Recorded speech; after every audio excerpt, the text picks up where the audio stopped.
کرتے ہیں، اس کے بعد دکاندار سے کہتے ہیں بھائی مجھ پر ایک احسان کرو، یہ سامان اپنا واپس لے لو، میرے درہم دے دو۔ اس درہم سے حضرت اسود رضی اللہ تعالیٰ عنہ اسی سے ایک ڈھال خریدتے ہیں، اسی سے ایک نیزہ لیتے ہیں، اسی سے تلوار لیتے ہیں، اسی سے ایک گھوڑا خریدتے ہیں، جنگ کے میدان میں چلے جاتے ہیں، کافروں سے لڑنا شروع کر دیتے ہیں۔ لڑتے لڑتے حضرت اسود رضی اللہ تعالیٰ عنہ رضی اللہ تعالیٰ عنہ شہید ہو جاتے ہیں۔ سارے صحابہ کی لاش کو اکٹھا کیا جاتا ہے، اس میں جو حضرت اسود کی لاش کو لایا جاتا ہے، میرے نبی کی آنکھوں سے آنسو جاری ہے، میرے نبی کی آنکھوں سے آنسو جاری ہے، میرے نبی رو رہے ہیں، روتے روتے میرے نبی مسکرانے لگے۔ صحابہ نے کہا یا رسول اللہ آپ تو ابھی رو رہے تھے، اچانک ہم مسکرانے لگے۔ میرے نبی فرماتے ہیں اے میرے صحابہ سنو سنو، اس اسود کو لوگ کالا کلوٹا سمجھ کر کے اپنی بچی دینے سے انکار کر رہے تھے، اسی اسود کے لیے اور حوران جنت آپس میں جھگڑا کر رہی ہے، میں اسود کے ساتھ میں شادی کروں گا، میں اسود کے ساتھ میں شادی کروں گا۔ تو میرے نبی کو صحابہ دیکھتے تھے۔ آؤ دیکھو مصر کے بازار میں حضرت زلیخا کو، حضرت زلیخا کی سہیلیوں نے حضرت یوسف کو دیکھا تھا، تو بجائے لیمو کے اپنی اپنی انگلیاں کاٹ لی تھی۔ یہ عرب ہے عرب، جب میرے نبی کے چہرے کو صحابہ دیکھتے ہیں تو انگلیاں نہیں بلکہ اپنی گردنیں کٹا دیتے ہیں۔ فرماتے ہیں حسن یوسف پہ کٹے مصر میں انگشت جنا، سر کٹاتے ہیں تیرے نام پہ۔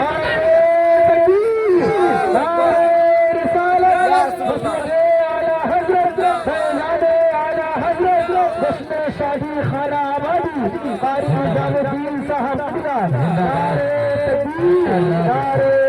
زندہ باد زندہ باد، سبحان اللہ سبحان اللہ۔ حسن یوسف پہ کٹے مصر میں انگشت جنا، سر کٹاتے ہیں تیرے نام پہ مردان عرب۔ آؤ دیکھو حضور سے کتنی محبت کرتے تھے۔ جنگ کا اعلان ہوا، دو چھوٹے چھوٹے بچے ہیں، ماں کی آنکھوں میں آنسو ہیں۔ بچوں نے پوچھا اے ماں آخر تم کیوں رو رہی ہو؟ کہا بیٹا اس لیے رو رہی ہوں، جنگ کا اعلان ہوا ہے اور اللہ کے نبی نے اعلان کرایا ہے کہ لوگ اللہ اور اس کے رسول کی راہ میں اپنی جان کو قربان کریں۔ اے بچوں اس لیے رو رہی ہوں کہ کاش تمہارا باپ اگر ہوتا تو آج میں جنگ میں حضور کے ساتھ بھیج دیتی۔ اے بچوں اس لیے میں رو رہی ہوں۔ بچوں نے کہا اے میری ماں تو اپنی آنکھوں سے آنسو کو پوچھ لو، اے میری ماں اپنی آنکھوں سے آنسو کو پوچھ لو۔ میں چھوٹا ہوں صحیح، چھوٹا تو صحیح، لیکن میں حضور کی بارگاہ میں جاتا ہوں، شاید اللہ کے نبی مجھے قبول کر لے، اللہ کے نبی جنگ میں مجھے شریک کر لے۔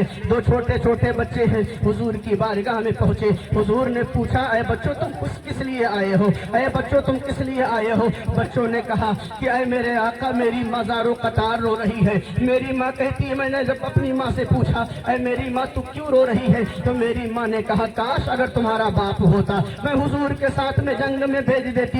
اے میرے آقا میرا باپ نہیں ہے، اگر میرا باپ ہوتا تو جنگ میں چلا جاتا، میرا باپ نہیں ہے۔ اے میرے آقا مجھے جنگ میں شریک کر لے، اے مدینے کے تاجدار جنگ میں مجھے شریک کر لے۔ حضور نے فرمایا اے بچوں ابھی تم بہت چھوٹے ہو، اگر تمہارے ہاتھ میں تلوار پکڑا دی جائے تو تم تلوار کو سنبھال نہیں سکتے۔ اللہ اکبر۔ بار بار بچے کہنے لگے اے اللہ کے نبی مجھے شامل کر لیجئے، اے میرے آقا جنگ میں بھی جانا چاہتا ہوں، مجھے شامل کر لیجئے۔ حضور صلی اللہ تعالی وسلم نے فرمایا ٹھیک ہے بڑے بیٹے کو جنگ میں شامل کر رہا ہوں۔ چھوٹے نے کہا یا رسول اللہ بڑے کو آپ نے طاقتور سمجھ کر کے جنگ میں شامل کر لیا ہے، یا رسول اللہ میں کمزور نہیں ہوں بڑے سے، اے میرے آقا اگر یقین نہ ہے تو میرے آقا مجھے کشتی لڑا دی جائے، اگر میں ہار جاؤں تو مجھے گھر واپس بھیج دیا جائے، اے میرے آقا اگر میں جیت جاؤں تو جنگ میں مجھے شامل کر لیا جائے۔ اللہ کے نبی نے فرمایا ٹھیک ہے۔ دونوں بچوں میں کشتی ہونا شروع ہو جاتی ہے، دونوں آپس میں لڑ رہے ہیں۔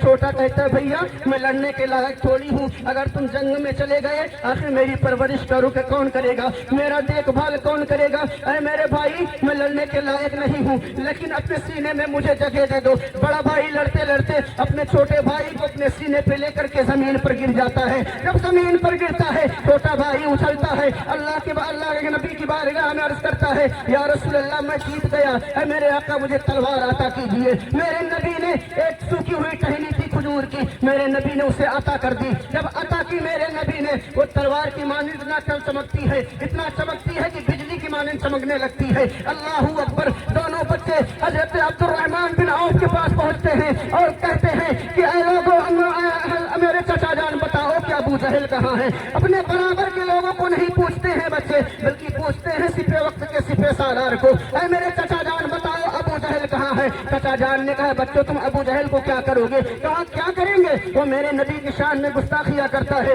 मेरे नबी की शान में गालियां बकता है, मेरे नबी को बुरा भला कहता है। चचा जान तुम कहते हो क्या करोगे? हम उसे जान से मार देंगे। उस चचा जान ने कहा, अरे बच्चों सुनो सुनो, तुम्हारी तलवार उसकी गर्दन तक नहीं पहुंचेगी, अभी तुम बहुत छोटे हो, और यहाँ तक कि उसके इर्द गिर्द फौज लगे हुए हैं। तो बच्चों का जज्बा देखिए, बच्चों का हौसला देखिए। ऐ मेरे चाचा जान बताइए कि अबू जहल कहाँ है, दुश्मनाने रसूल कहाँ है, दुश्मने रसूल कहाँ है। बच्चों का जब जज्बा देखा तो दूर से चाचा जान ने कहा, देखो बच्चों अबू जहल आ रहा है, घोड़े पर सवार है, देखो अबू जहल आ रहा है। बच्चे बांस के तरीके से झपटते हैं और अबू जहल के घोड़े पर हमला कर देते हैं। जब हमला करते हैं, तलवार गर्दन तक नहीं पहुंचती है, तो घोड़े की टांग को काटते हैं। अबू जहल जमीन पर गिरता है। जब जमीन पर गिरता है तो एक लकीर की देखता है। आज बदअकीदा कहते हैं नबी को इख्तियार नहीं है, नबी मालिक को मुख्तार नहीं है, नबी को इख्तियार नहीं है। उन बदअकीदों से पूछना चाहता हूँ कि आखिर ये बताओ, जंग के मैदान में मेरे नबी ने एक लकीर खींची थी, कल यहाँ अबू जहल मारा जाएगा,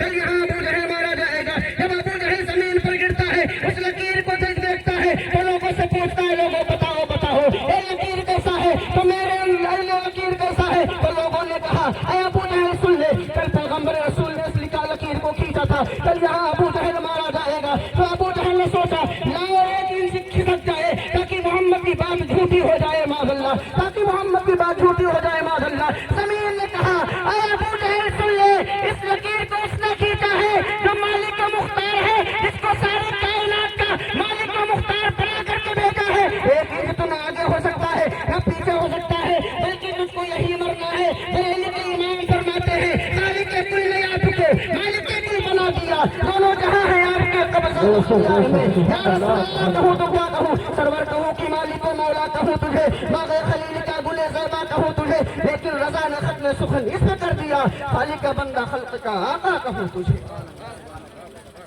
रंग देखा न कभी नस्लो कबीला देखा, मेरे सरकार ने ईमान का रिश्ता देखा। दूर से हो गए सैराब ओवैसे करनी, पास रहकर भी अबू जहल को प्यासा देखा। अबू जहल बहुत बड़ा दुश्मन रसूल था। एक मंसूबा बनाता है और कहता है, ऐ लोगों, कल यहाँ से मोहम्मद बिन अब्दुल्ला गुजरने वाले हैं, उनके लिए कुआं खोद दिया जाए ताकि कुएं में गिर जाएं और हम लोग उनका मजाक उड़ा लें, हम लोग मजाक उड़ा लें, हंसी उड़ा लें। लेकिन आओ देखो, अल्लाह ताला ने अपने महबूब को इख्तियार दिया है, अल्लाह ताला ने अपने महबूब को इख्तियार दिया है। अबू जहल के साथियों ने कुआं को खोदना शुरू किया और अबू जहल ने कहा कि कुआं खोदना, उसके ऊपर से लकड़ियां लगा देना। उसको लकड़ियां लगाई थी, किस तरीके से तुमने घास फूस डाला था, हमें लग रहा है कि उनको पता चल गया है। अबू जहल कुएं के करीब जाता है और पैर लगाता है। जब पैर लगाता है, पैर फिसलता है, अबू जहल कुएं में गिर जाता है। जब कुएं में गिरता है, जब कुएं में गिरता है तो कुआं गहरा होता चला जा रहा है। लोग कोशिश करते हैं कि अबू जहल को निकाल लिया जाए, जो ही कोशिश करते हैं कुआं गहरा होता चला जा रहा है। तो अपनी जबान से कहता है, ऐ लोगों, इस मुसीबत से कोई निकाल सकता है तो मोहम्मद ही निकाल पाएंगे। ऐ लोगों, चले जाओ, उनको बुला लाओ, उनको बुला लाओ ताकि मैं कुएं से बाहर निकल आऊं। अल्लाहू अकबर। अल्लाह ताला ने अपने महबूब को सारे आलम के लिए रहमत बना करके भेजा है। कुरान की आयत करीमा है, हमारा सल्लल्लाहु अलैहि रहमतल लिल आलमीन। ऐ महबूब, आपको मैंने सारे आलम के लिए रहमत बना करके भेजा है। हुजूर सल्लल्लाहु अलैहि वसल्लम की बारगाह में जब अबू जहल के साथी पहुंचते हैं, ऐ मोहम्मद, अबू जहल कुएं